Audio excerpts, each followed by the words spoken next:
Hey, it's Cyrus from Newfound Glory. I am hanging out with Rob on Front Row Live.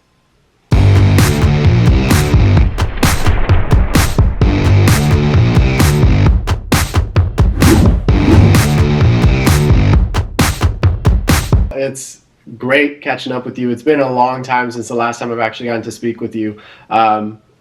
In fact, I think it was probably like one of the last few House of Blues Hollywood shows where I actually got to talk to you. But first of all, congratulations with 18 years of Sticks and Stones, a record that pretty much put Newfound Glory, or basically made everybody fall in love with Newfound Glory, including myself. I was a sophomore in high school, and when that record came out, I was so obsessed that I told myself, come graduation, I'm going to find a way to work with Newfound Glory. And, sure enough, I started my first channel, Punk Videos Rock, and then did a lot of like interviews and sessions and stuff with you guys over the years. And so this album is so monumental to us fans, but I'm sure it's the same for you guys. What from the recording process, do you remember like any bit that was so memorable to you? Yeah, totally. It's funny that you asked me that question because out of everybody in the band, I think I'm the most into recording and producing and engineering. So, I always found myself and still find myself kind of like looking over the producer's shoulders for that. I want to see what he's doing or what they're doing, turning knobs and things like that. So that record, first off, we recorded that record in two different areas, two different studios, which we still sometimes do today. And we did the drums at a place called Larrabee East, which was up in LA. I come to find out Michael Jackson recorded there. I mean, it's LA, so everybody's always recorded in these studios. But we also had used that studio with the late Jerry Finn to do a demo of Hit or Miss that ended up coming out on our 10th anniversary of the self-titled record. But we did the drums in this amazing studio with Mike Fasano, a drum tech, working on it, who ended up working with every band ever, basically.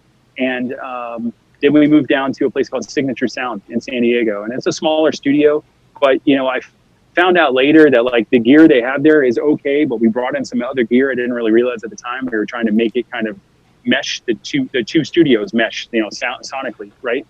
But for me, the biggest thing about that record was having Neil Avron, who produced it. It was the second record that he did with us. And so the first record he did, our self-titled record, we did in South Florida.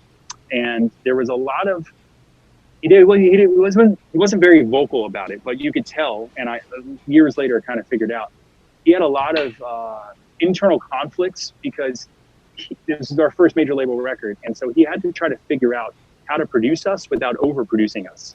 And it slipped up a couple times where he would like give an idea for a harmony or an arrangement, and they would be like, "Oh my God, that's awesome!" He's like, "No, we can't do that." And that's like somebody telling you like, "Hey, I have a secret," and they're like, "No, I'm not going to tell you." And it's like, "No, you have to." And so you found out that, well, you probably shouldn't do this. It's too much for you guys. And as reluctant as we were, we kind of allowed that to happen, or not happen, I should say. But then fast forward to Sticks and Stones, and when you turn it on, the first song, Understatement, comes on, and when you get to the chorus of the song, this is going to get a little nerdy, but the second half of each chorus, when Jordan sings, "You're getting worse," there's a harmony, and the harmony does this weird, we call it chromatic thing. And it's a weird like interval, which means two different notes that happen. It's a different sound for us. And it was things like that we started doing on this record that I absolutely loved. Throw in the extra harmony if you need to. Do we need to put, a little like electronic thing like we do at the beginning of Singled Out? There were like cool things like that. And then we also had fun stuff like Mark Hoppus from Blink-182 played the bass on something I call Personality. A lot of people didn't know that. But he was a friend of ours at that time. We just finished touring with him, and he wanted to get on a record. And we're like, well, why don't you play a whole track?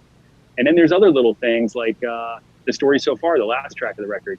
Some people don't know this, but the first two snare drum hits, it's not me playing drums. It's actually Ian, our bass player, because he was like, I want to play drums on the record. And I'm like, how? It's not going to work, man. People are going to be able to tell it's you. And he's like, well, I can do the snare hits. I'm like, all right. So yeah, he did the first two snare hits of Story So Far. And he was like, look, even trade, I'll let you do the first bass notes.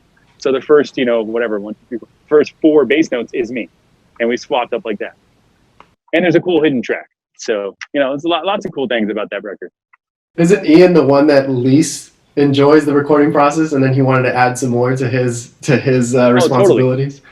Well, here's the deal. Least enjoys the recording process when it's him playing bass. When it's him under the microscope. But when you're playing drums, if you don't get it right, he'll just be like, screw it, I'm not a drummer anyways. You do it, right? Or just fix me or something. But, it's different when it's your own instrument. And I can totally understand that and sympathize with that one. So as you got to, try new things with this record, and because of Neil Avron, I feel like that kind of set the stage for the rest of the Newfound Glory albums. And did you see like an evolution that was pretty obvious as you guys went on to every record, or was it an evolution that was just so minuscule that it was just another day at work, another day creating music? No, I don't think it's ever been like that. And I think if it ever gets to that point where it feels like just another day at the office, that's not a good sign for a band, right? You want to be challenged creatively, and you want everything to kind of have its place and feel unique. So quickly going through the timeline, after Sticks and Stones, our next record, Catalyst, Neil Avron also produced, and that's where we really put the pedal to the metal. And like any idea we had, we tried. We recorded 17 tracks for that record. We had a gospel choir on one song. We had a string quartet on another song. I mean, you name it. We had double drum sets on songs. Like, it was awesome. And for me, producing engineering wise, I mean, it was like a kid in a candy shop as far as like seeing what we were doing there, right? But then moving past that, immediately following Catalyst, we had Coming Home, and it was a completely different world because Neil Avron did not produce that record, and instead we co-produced it with this guy Tom Venanzio, who was an A&R guy at our label at the time. A whole nother experience because we did everything except for literally turn the knobs. We had all the ideas, we wrote it and all that. And so that was a challenge for us, and it changed our music because it slowed it down, and we wanted to try some keyboards, and we didn't have this like outside voice guiding us. And then coming back from Coming Home and going back through our Tip of the Iceberg EP and the Not Without a Fight, it's our cover records, obviously, Radio Surgery, stuff like that.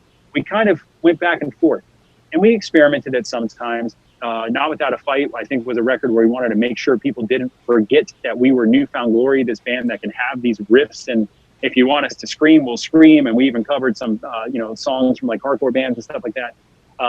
But then you get to Radio Surgery, which we brought Neil back on board. And that was a fun record because that was almost a nod to the Ramones era, which was ironic. But we had just done a show with Marky Ramone playing drums where we covered, or we played as the Ramones, if you want to call it. So we had to learn all this Ramones material, and it inspired us to maybe write songs that sonically would sound like that. And that's where you have Radio Surgery.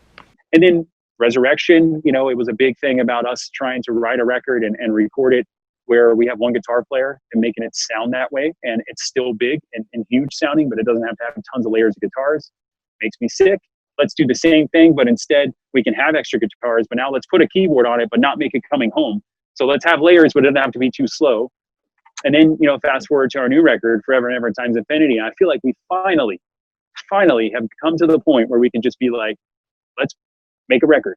So what we did this time was we do what we do best. Write some riffs, put them together. If they're fast, great. If it's a short song, great. Who cares? You put a slow song at the end because we just had that riff and it worked. But overall, it's a pretty energetic kind of in-your-face record that's very much Newfound Glory. Right. And, aside from bringing Steve Ebbets on this, which is incredible, because his client list is insane, from Static Lullaby, Dillinger, Suicide, Hatebreed, like all those like heavier bands.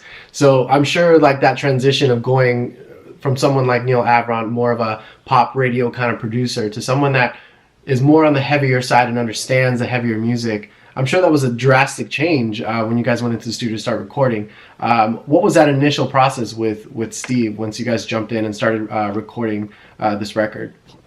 Well, the good thing was there was a relationship before this. We knew who Steve was almost our entire career because you name the bands right there. Obviously, we know who those bands are. But even some other bands like Saves the Day, a band that we were like basically best friends with when we both started our careers because we toured with them so many times. Never really met Steve through them, but obviously had a lot of appreciation for how he worked with them.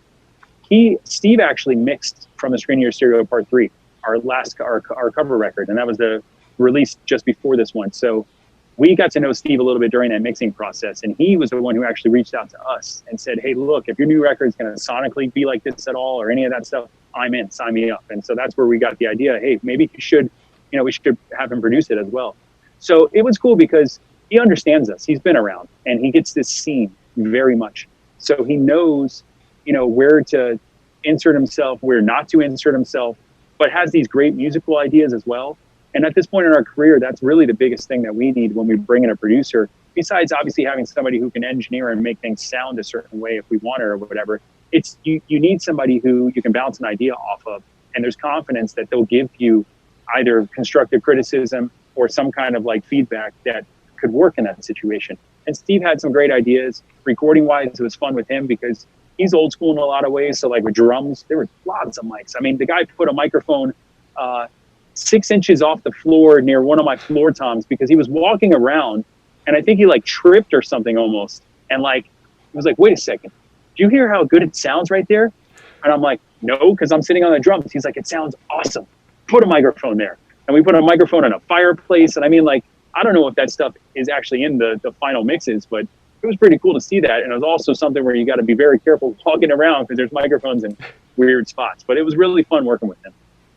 That's cool. I love it when they get creative and they use stuff that's not usually used, to make sounds or to kind of record a sound. When you guys first dropped Himalaya, I was super excited because it gave me this nostalgic vibe of International Superheroes of Hardcore. And it's like, I was at those Chain Reaction shows when you guys did those shows, and those were so much fun. It's like I get to see Newfound in a different light for, in a sense. And so, listening to Himalaya towards the end of it, it kind of reminded me of that. And, it makes me wonder, like, what happened to International Superheroes? And, is that something that, Newfound Glory could possibly bring in again for some kind of special occasion? Well, let me start off the answer here by saying, ironically, you mentioned Himalaya because that is what is on the screen behind me. This whole this era of Zoom, I didn't want to do a fake background, so I put up Pro Tools. This is my home studio, and the song I picked was Himalaya. That's my favorite song off the new record. I absolutely love it for a lot of the same reasons you were saying, right? So International Superheroes of Hardcore. I listened to it the other day. I was on iTunes. I was like, hey, let me put this on. It's kind of funny. And those songs are awesome, and it's so crazy if you know like a little bit about the timeline of when all that stuff came about. We wrote and recorded those songs while we were doing Coming Home. And it was like the most yin yang situation you could even have, like just complete opposites, because we almost needed that. We needed that outlet. And this is what I think Not Without a Fight almost not ended up becoming, but it was kind of the same idea. Like nobody really understood the International Superheroes of Hardcore and Coming Home like relationship. Yeah. But that was us just reminding ourselves that yes, we can be hardcore or whatever. We appreciate this music and we could write these songs all day long, but we'll make them joke about Harry Potter and stuff like that. But then we just put out a record called Coming Home that's got this like slowest songs we've ever done. So could we ever do it again? I mean, I guess theoretically, I don't have to do much. I always hated that. I wanted to play guitar or something, but no, nobody could play drums. Ian could play a snare, but that's it, right? Nobody could play our songs like that.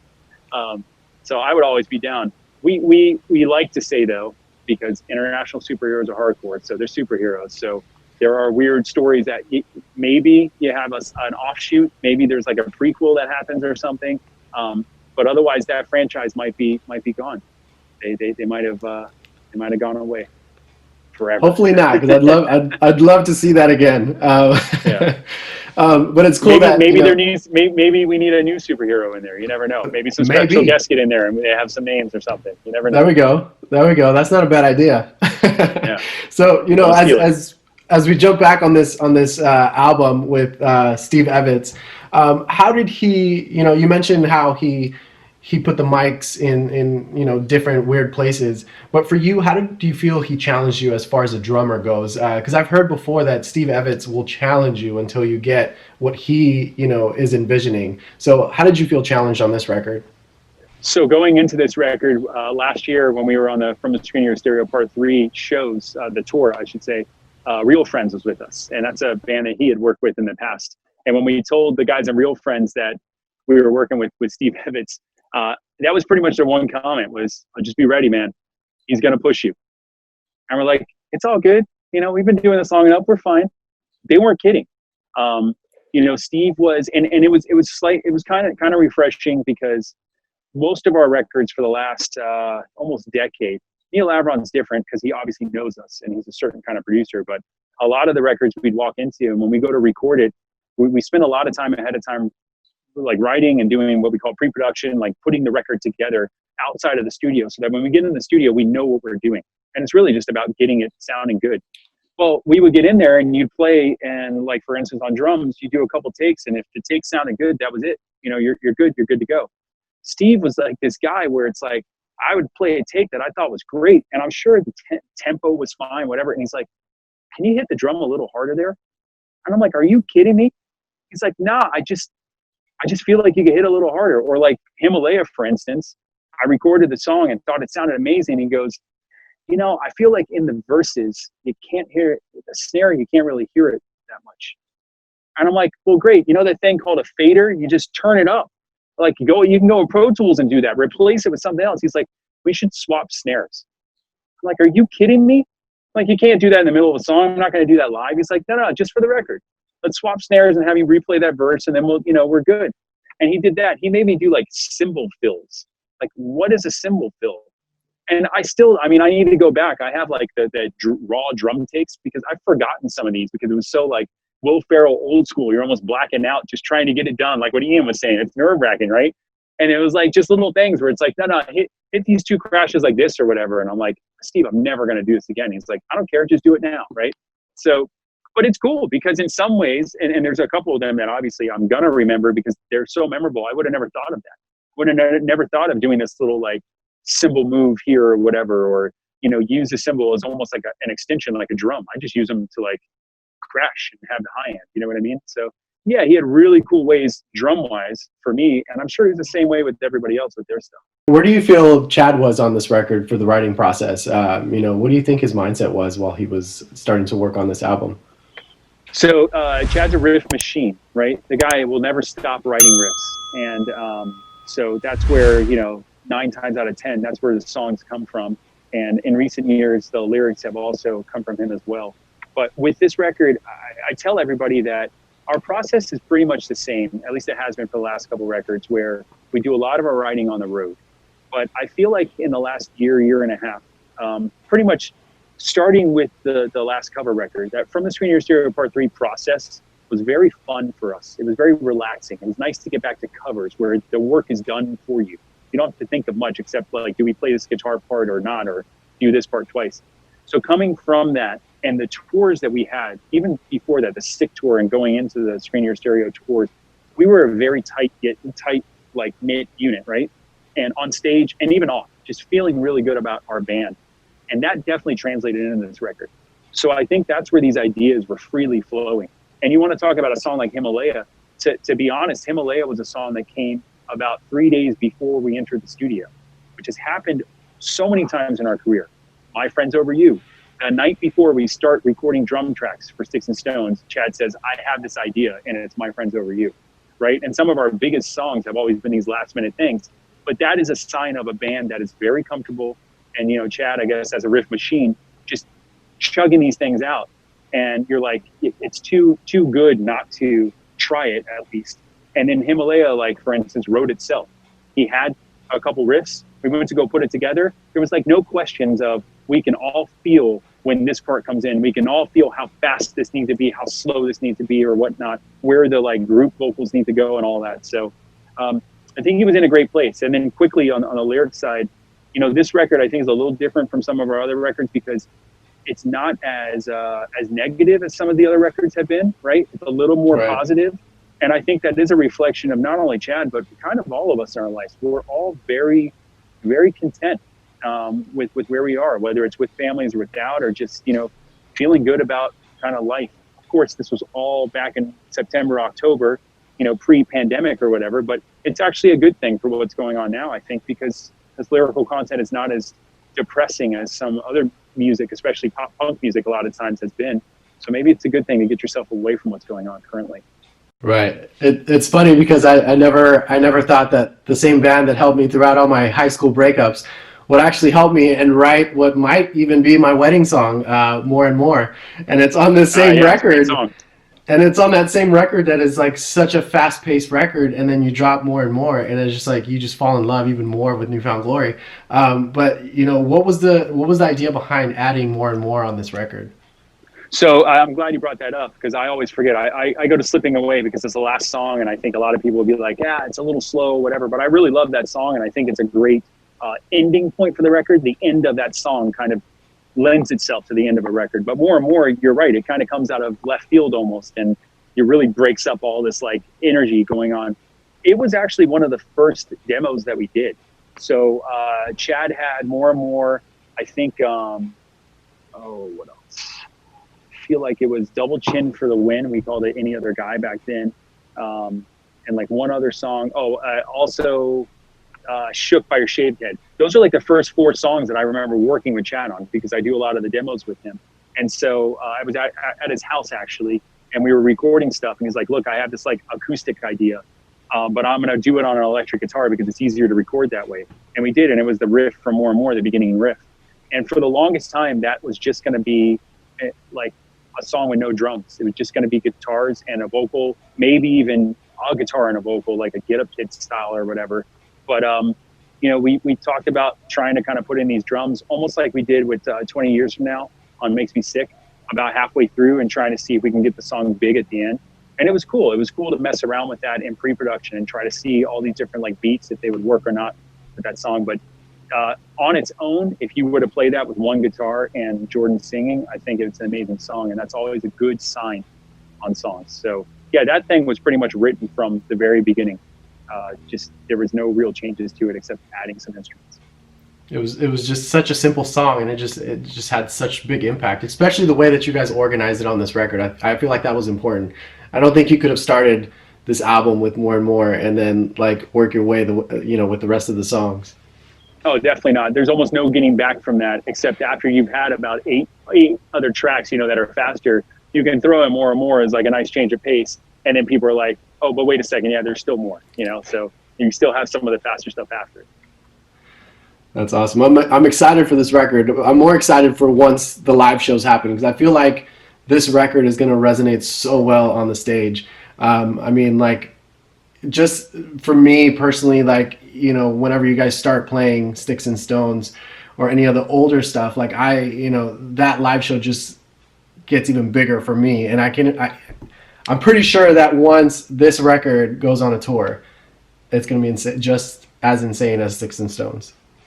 Well, thank you. And yeah, I mean, we were saying that as we were writing it, and you know, we do that a lot when we write records. People, I don't know if they would want to believe us or not, but we make some decisions in the arrangement process thinking about the live shows. You know, not to sound cheesy, it's not like thinking about, oh, we can all jump at the same time at this part, but it's like, would this part be cool for like a crowd sing along, right? Or is this part going to get boring, you know? Or, oh yeah, this bridge is great. We should only do it one time, but we know that when we're like live, we're probably going to do it 4 or 5 times. And that's when like, we'll have people clap or whatever. And you think about that because the live show is so important to us. And yeah, we were saying that, I mean, again, one of the reasons why for me Himalaya is my favorite track is I just cannot wait to see what it's like live. I think it's going to go off.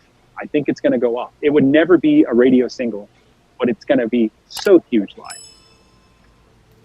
I can't wait. Yeah, me neither.